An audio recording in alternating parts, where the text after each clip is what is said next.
আসসালামু আলাইকুম গাইজ, আপনারা সবাই কেমন আছেন? আশা করছি আপনারা সবাই খুব ভালো আছেন। আলহামদুলিল্লাহ, আমিও খুব ভালো আছি। তো বৃষ্টির দিনে খিচুড়ি খেতে খুব ভালো লাগে, তাই আজকে আমারও খুব ইচ্ছা ছিল খিচুড়ি খেতে। সেই জন্য মা খিচুড়ি বানালো। দুপুরের মেনুতে ছিল খিচুড়ি, মাছ ভাজা, ডিম ভাজা, আলু ভাজা, পটল ভাজা, বেগুন ভাজা, স্যালাড, চিকেন কষা।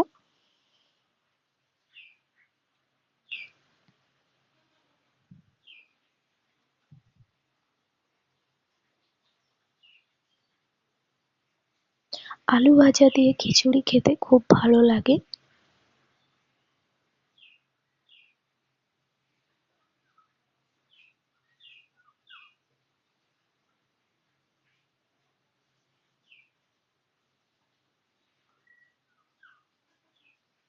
সাথে ছিল গরুর মাংস কষা।